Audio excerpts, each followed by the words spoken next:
Thank you all for tuning in to another episode. I'm so glad that you are here. If you haven't already subscribed, make sure you hit that subscribe button wherever you're listening or watching this.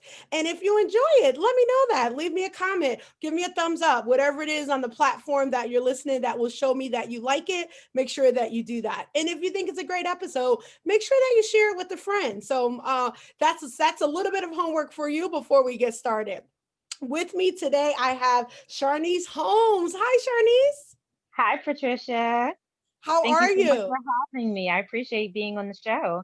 Yes, I'm so excited to have you. So I have followed you. I've seen a lot of what you're doing, and I know you're like me. You have that double duty. So you have like a 9 to 5, and then you're doing some fantastic things outside of that. So tell us a little bit about you being able to juggle a 9 to 5, and then what we'll tell them about your flourishing business. Well, let me tell you, it definitely is a lot of work. And the balance sometimes doesn't always equal out, but you definitely find that, when you're doing something that you're passionate about and doing something that you feel is going to make a difference, that you find the time to, juggle both. So it definitely has its ups and its downs, but, I try to make it work the best way that I can. Great, great, great. So that business that you have on the side is one I want to really get deep into, and that is the vending machine business. So, I tell us a little bit about why vending machines, and then how are you doing now post COVID? So post COVID is not over, but I say post COVID, meaning now that we're in the COVID days, how are you doing as it pertains to vending machines? Yeah, so I'll start first with the first part with how did I even get into vending? I Mhm. didn't even think, honestly, that when I was exploring avenues of, passive income or just entrepreneurship in general, that vending would be something that I would even get into. It honestly, and when I come to think about it, when I was younger, I actually found myself selling candy bars and cookies and stuff in my classroom, and that is technically vending, just I had no machine. I was doing it myself out of my backpack, but didn't even think that the little girl that was doing that when I was younger would evolve into the woman that I am today, that's being my business now. But I got into vending through, I want to say, it wasn't a normal means. It's not like I went and started researching vending. It actually happened kind of in a vacuum. My dad, in August of 2016, had gotten really sick. Mm. He literally, it came out of nowhere. He's a healthy guy for the most part. And when I started to notice some things in terms of his symptoms, I knew something was wrong. So we took him to the hospital, and what we thought was something that would be him staying in the hospital for a day ended up turning into him being in critical condition and being in the hospital for weeks. Oh, wow. Yeah. Is he So okay? yeah, he's totally fine now. He's totally Okay. recovered. Yeah, Okay. I totally Good. forgot to mention that. Yeah, he's totally recovered. I spent Thanksgiving with him. Good, good, good, good. So yeah, he is thank God he's fine. So but through that illness, of course you can imagine, I'm the only girl Mhm. out of three children. So I have two younger brothers and I'm the Okay. oldest. Okay. So, pretty much everything with the caregiving, I felt was my responsibility. And so I was literally in the hospital 23 hours out of 24 hours. Like I literally took a break an hour a day to go home and check on the house and, get something to eat and shower. And I was right back at the hospital. Wow. So as you can imagine, I'm spending all this time at the hospital. I'm not eating the best and I'm not, you know, exercising. Myself in general, I live a pretty healthy lifestyle. I mean, of course, I like, eat junk food like everybody else every now and again. But, for the most part, I exercise regularly and, I eat a healthy diet. Okay. So being in the hospital for all that time, of course, meant that I was more so dependent on cafeteria food and vending machine food. And vending machine food, because things are still traditional. Of course, it's your traditional candy bars and your sodas and your chips and, not the most healthiest things at the Yeah. hospital that I was at. So I find myself maybe one day in the waiting room. My cousin, she comes and brings me some food because she knows I'm just so sick of eating the food that's in the hospital. She just brings me some, little knickknacks and stuff from Whole Foods, like some stuff from the hot bar and, some healthy stuff. And we're sitting in the waiting room, we're just talking, and we just happen to look over at the vending machine because someone is purchasing something. It was a nurse at the time. And she made some type of comment about, how there's no, like nothing in the machine that's kind of healthy, And so we kind of just was like, oh, that's crazy. Like, there's no like orange juice in here. There's not even a granola bar for these people, these nurses who spend so much time, on their feet, taking care of everyone, spending long hours in the hospital. They need things to kind of keep them, up, keep their strength up and keep their energy going because it's such a demanding job. And then I said, well, how come they don't have this stuff in the vending machine? And just thinking to myself, like, why is this like such a problem for this stuff not to be here? And then I started thinking to myself, well, how come I can't put this stuff in a vending machine? Duh. It's like Yeah. the Oh my light bulb gosh. kind of went off, and I was just like, I wasn't even thinking about it, but then I was like, how come I can't do it? And then it was kind of just like something I brushed off, and then my cousin was like, no, really, how come you can't do it? And I was like, how come I can't do it? And so from that point, I just went into just not even thinking that I was going to make it a thing in real life, just, doing research saying, oh, okay, well, if I were to do this hypothetically, what would this entail? Just talking to different people, different vendors in the area, just really doing my research in business because I've never had a business before this vending business. So I didn't know the first thing about being an entrepreneur, let alone starting my own business. So just going to different resources, looking on SBA and Score, and just a whole bunch of other places, and just talking to plenty of folks. Networking was another thing that I was doing. So by the time I actually got everything together, and I kind of, of course, was scared to take the leap. Once I was like, okay, I can't be scared to do this. I truly believe in this. Mhm. I said, you know what, I'm gonna do it, and I bought my first machine. Well, I bought my first machine after I secured my first location, and then I moved it in, and that's kind of how it all started, essentially. So Let me just go back for say a couple things.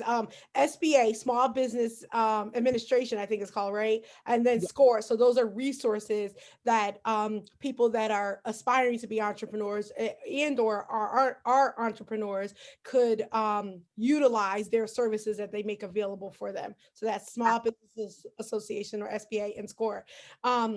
So you made me think about so I'm a huge fan of Shark Tank, right? And it's like, why didn't I think of that? Like, I had that same problem. Why didn't I think of that? So I love that you identified the problem. You're like, you know what, I'm going to be the solution. Like, I love that you not only thought it, but you took it all the way through. So talk to us a little bit about securing a location before having it in a machine. So did you like tell this whatever this location is? Was it the hospital? Like, I have this idea. If you say yes, I'll then get the machine. Like, how? Because you, as you think about businesses and as you think about securing clients, because this will be a client for you, they want to know that you have something that's a proof of concept. Like, how did you get them to buy into the fact you in your machine? absolutely. So like you said, I did secure a location first before I had a machine, but already knew where I was going to purchase the machine from in the event I were to get a location. So that was a part of my research in the beginning.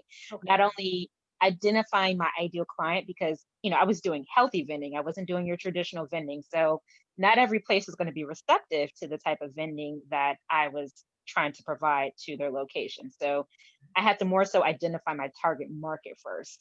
What individuals or what customers would be likely to purchase my products, the people who would be looking for, the cup of granola, or, the cup of oatmeal, or the 100% juices, So once I had that down packed, I was able to reach out to, as we call them, gatekeepers, but really, they can be, office managers or facility workers, whoever's in charge of the decisions to put a vending machine in a location. I reached out to those people. And then once I was able to get an interest from someone to say, oh, yeah, we actually think that would be a really cool idea. Could you actually, send us a proposal? That would be the next thing that would happen, to kind of for them to kind of read more into what I was trying to do in regards to, if there was any type of fees on their behalf that they had to pay. Would there be commission required, for me to pay them to have the vending machine in their space, as well as what types of products, would be available for the vending machines. And then from that point, the next step was for me to actually go into a location physically and meet the decision maker, whether that be the office manager or the facility worker. And for one, of course, introduce myself. And then two, actually see from a spatial standpoint if they had an area in their location where a vending machine would be viable. So this will be, of course, more so for people who have never had a vending machine before in their location at all. And this is a new space, and they're wanting vending services, but they just don't know where to start. So I would go in, of course, with my tape measure. It's super important to bring a tape measure when you have these type of visits or consultations, just so you can measure out the space where they're thinking the vending machine may go, or because you already know your dimensions for your vending machine, saying I know it's going to be this tall, this wide, and this much depth. I think it will be best for it to go over here. Or this is more of a high traffic situation. You'll get more foot traffic and people will see the vending machine if it's placed over here. So those would be more of what those particular meetings would be. And then, of course, I always brought some photos, some brochure photos of what the machines that I could provide will look like. So if we're talking about, a combo machine, which a combo machine is a combination snack and beverage machine, where you have the snacks at the top and then the beverages are at the bottom, to see what a machine like that could look like. Or if you wanted a separate snack machine, and separate snack and soda machines or beverage machines, they come in different sizes. So you can have kind of slim machines just in case you have a space that's more narrow, or you can have wider machines. So I did bring some brochures and some pictures for the decision maker or owner, or operator to look at to say, okay, realistically, this is what we could be looking at as far as what the machine would look like. So, okay, so this is good because when I originally thought about what you would talk about, I was in my head thinking you were potentially um not so much bringing the machine, but suggesting smarter options to go in existing machines. So you're like, okay, that my target audience is not trying to replace what's there. It is somebody that doesn't have one that should have one, and then what's in it is healthy options. Correct. Or Okay. sometimes for some locations that I went to, they would want a healthy machine to supplement the traditional Oh, snack and beverage machine. So they wanted to provide their, like if it was an apartment building complex, yeah. right? They would want something to, supplement their residents, saying, hey, we understand not everyone in this apartment complex is going to eat healthy. They still like their Snickers and, their Lay's potato chips, but we also have a good majority of residents who do want the healthier option. So instead of, choosing one or the other, how about we have both? It's just we won't have them together. We'll have like maybe the traditional one on one side of the complex and the healthy one on another side of the complex.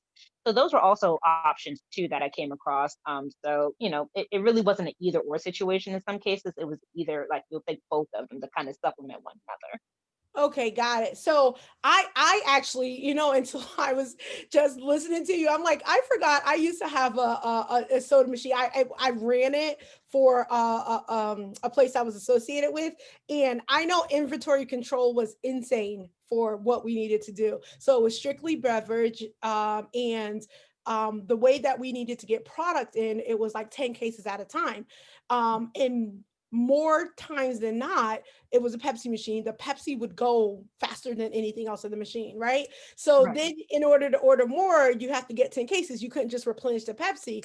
So it became an inventory nightmare, at least for what I was able to manage at the time. How do you, what tips would you give on somebody that's considering this? So we're going to talk about the economics in a little while, but somebody that's considering this, how they can go about inventory control, because you talked about one thing which was great. You didn't get the machine until you secured the first location, then machine. So I guess you, when you bought the first one, you knew if it was going to be combo or snack only or beverage only. But then how did you manage inventory control?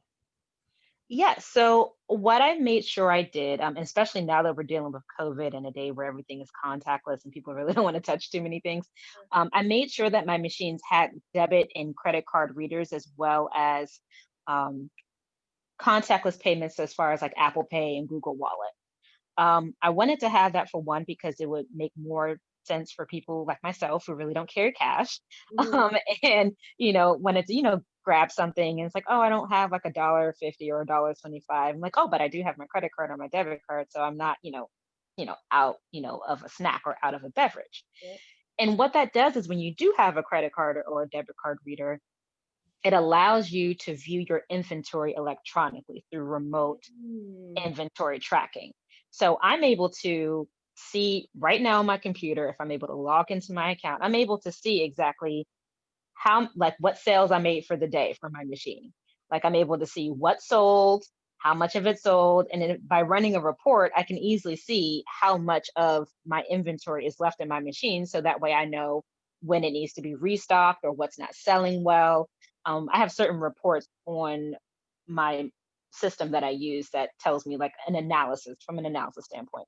Like, what's the busiest day, for this week and what product really isn't selling that well, what product is selling that great. So that's how I track and keep control of my inventory. And then my other question would be, are you replenishing it when a particular item has been exhausted? Are you replenishing it, you personally?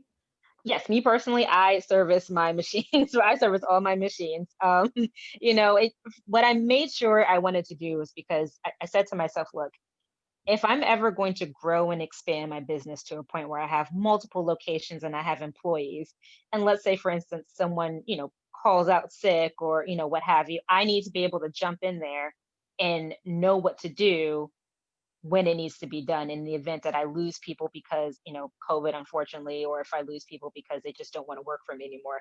I need to know, okay, I'm taking over this route and I know exactly what to do. I know how to empty my machines. If something breaks down, I know, what to identify and who to call. And I know how to restock my machines. So yes, I definitely do restock all of my machines. And so when you say all of, how many do you have? Well, I say all of, at the moment I have one. Okay, listen, girlfriend. I'm not mad at you. I love it. So now let's talk about the economics, right? So I am a finance coach. People are listening first. So I consider myself like, my podcast being a finance and entrepreneurship lane. So somebody's interested in vending. You've talked about process, right? So secure a location, then get the machine, watch your inventory electronically. What's a machine like? What does it cost to get a machine? And then what sort of like capital do you need to have, like say on a monthly basis? Or if maybe that's hard to answer because it depends on location. So maybe you could talk about you know maybe put it in generalities like hot, like you said, apartment building, or high location or something like that, to give people a sense of if they're thinking about doing something like this. Yeah, so a typical vending machine, and you can of course buy a vending machine new or used. Mhm. Um, I definitely say when you're starting out, go for used version. They have really good used vending machines out there. So I don't want anyone to think that just because it's used that it's not going to work. And I bought a used vending machine. My first vending machine I bought because I had three locations at one point, and I have only one now, but at one point I had three, so I did have multiple locations. And my first vending machine that I bought it new, and I wish I hadn't because, it's kind of one of those things when you look back on in retrospect and you say, okay, well, you were starting out, you really didn't know what you were doing too much, like Yeah. one of those newbie mistakes, kind of. But yeah, I definitely learned with my second machine. I definitely bought that one used, and I got it for a lot cheaper, and it still works and runs amazing. So I would definitely recommend to start out used just because you don't know if you're going to stay in vending for a long time, if you're going to like it. You can get into it and say, hey, this really isn't for me. And then next thing you know, find a hard time offloading your machine as far as selling it. And then you have to sell it for a lot less than what you paid for because, people are just like, no, that's too much money. And then you're at a big loss. So I definitely say buy a used first. That's my recommendation. And then generally a good used machine. So you have different variations of machines. Um, AMS is a brand, USI is another brand. I personally like AMS as a brand just because they have good, like they hold their value really long and you can get a really good long running streak on the machine being good and working for a really long period of time. So typically for a used machine, I've seen used machines run for as high as $3,000 and as low as $1,000. Oh, okay. It's just more so making sure that whoever you buy the machine from, that of course you're checking out the machine thoroughly. You're asking them about, okay, if I purchase this machine from you, do I get a warranty on parts and labor? You just want to make sure that you're covered from the perspective, because anyone can sell you a machine and say, yeah, I can give it to you for $100. But Mhm. how good is that machine going to work, for $100, or I can give it to you for 300, or I can give it to you for 1500, and it'd be a really great machine. It's just that someone's probably retiring, or they just don't want to be in the business anymore. So I always say, whatever machine that you're buying, ask tons of questions Mhm. and definitely inspect the machine first before you and buy it. I definitely like buying local, just because I have the ability to go and look at the machine for myself, inspect it, ask questions, have somebody show me how to, work the different parts, so I can make sure that I'm having a good buy. But other people, they do choose to buy machines out of state and have them shipped, to them. And that's perfectly fine. It's just you have to just make sure that you're doing your due diligence. And then that also brings me to maintenance, right? Like, do you like what sort of person fixes machines? Is there like is that a role, or is it like I'm making this up, like a electrician can fix the mechanical parts? Like, what is it, is it a vending machine maintenance person, or is it a person that does other things that can also fix vending machines? I would assume that the vending machine technician can fix other things, but I have met technicians that solely just work on repairing and fixing, and even refurbishing Okay. vending machines. That's always a great thing to either know someone who can put you in touch with a vending machine technician, or have one in your back pocket, because especially if you're getting it used, you definitely want to make sure that you have a vending machine technician in your back pocket, or can have accessibility to one. Just because if you're getting it used, the more likelihood of, a motor not working, or a coin dispenser not working, or just something happening, your screen, the back of the back of the machine, where all the air circulates from the fan, that may get, like, jammed up or something, desk may collect, and you may need someone to come in and look at it, your machine may leak. The whole host of things that could happen with a vending machine, that you just want to make sure that you have a technician on hand to fix it, because the longer it takes for you to repair it, the longer that you're going to be down on earning your money. Okay. Now you said you had three, you now have one. Did that change happen during, a lot of us had to pivot during COVID, and there weren't people going out. Is that the reason why you went from three to one, or was it for a different reason? You don't have to share the reason if you don't care to, but Oh, no, I don't mind at all. Those locations closed. okay. Yeah, so Okay. my very first location that I had, it was actually in Virginia, and it was a co-working space, and that location actually closed. So I had no choice but to vacate that Mhm. location because it was closing. And then my second location, well, I'm not going to say that one closed. That one is technically still open. It's just that it just didn't work out. The relationship and the partnership between myself and the manager didn't work out. So as a result, we had to part ways. So that's why I only have one location at the moment. And I'm looking to get into others, because of the fact that with COVID and everything happening like that, things have kind of slowed down, as far as where my machine is currently, because it is in another office space.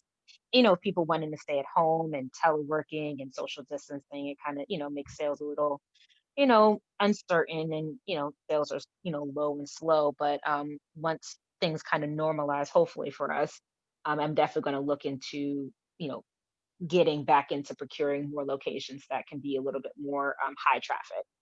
Got it. And then you just made me think of that. So you have the machine, you have the inventory, you need to get into a location.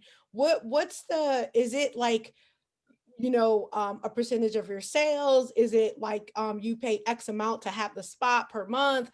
What you'd have to again, don't have to say your specifics, but typically are those contracts on based on your sales, or is it based on just a rental space because you're using their electricity kind of thing? Yeah, so a lot of people will be surprised to know that a lot of vending machines actually don't take that much electricity. So, especially if you get an energy efficient vending machine, it's really not using that much electricity from the location. So I don't talk commissions or, profit shares or anything with my locations in the beginning unless they bring it up. Because of Okay. course we want to keep as much money as we can. So, you definitely don't want to bring up, oh, well, I'm thinking commission can be, 10% of gross sales, and they weren't even thinking that. And now you said something and a light bulb went off in their head and like, oh yeah, 10%.